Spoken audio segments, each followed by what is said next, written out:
هذا يعني ببساطة شديدة كما قلت أن الفريق شفيق هو الذي يسيطر على جبهة الإنقاذ، وهو الذي يعلن قراراتهم قبل أن يعلنوها. هم مجرد وهو الآن هو الذي يكون في مواجهة التيار الإسلامي وفي مواجهة الرئيس مرسي.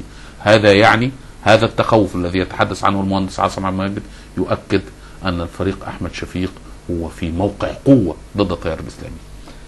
الفريق أحمد شفيق في موقع تآمر وليس في موقع قوة، لكن الذي يظهر أن المتآمر قوي هو أن القائم بالأمور لا يحاسب المتآمرين الحساب الواجب.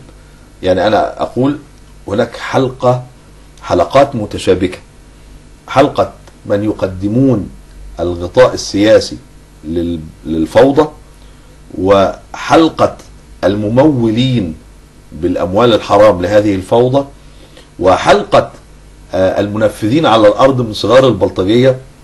لسه واحد متصل بيا من قنا وقال لي أنا فوجئت بناس في الشارع بتقابلني بيقولوا تاخد 150 جنيه وتروح تبات في ميدان التحرير وتاكل وتشرب. قال لهم اعمل ايه؟ قالوا له زي ما بيعملوا في ميدان التحرير اعمل. لم يعد احدا في ميدان التحرير مهندس. لا، ما دي قبل الانتقال المقطم. الانتقال المقطم مرحلة أخرى بدأ هذه الأيام. لكن هي حلقات مقصود بها إيه؟ انهيار الدولة.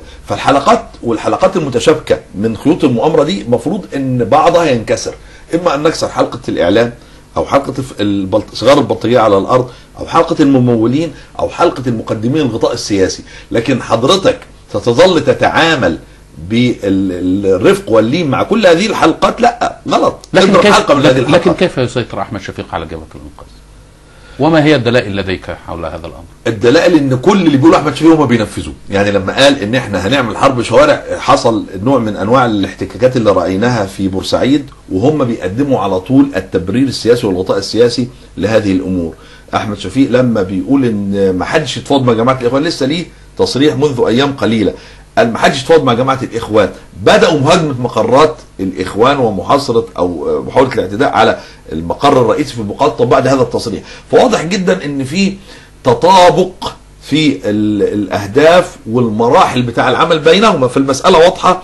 واظن البرادعي كان قال تصريح، قال ان اجتمع تحت رئاستي او تحت زعامتي رموز النظام السابق ورموز اليسار والليبراليين في مصر. فهذه مساله واضحه لا تحتاج، وهناك رحلات مكوكيه بين الامارات وبين رموز جبهه الانقاذ. هذه مسائل واضحه، وهي واضحه عند الرجل الشارع العادي البسيط.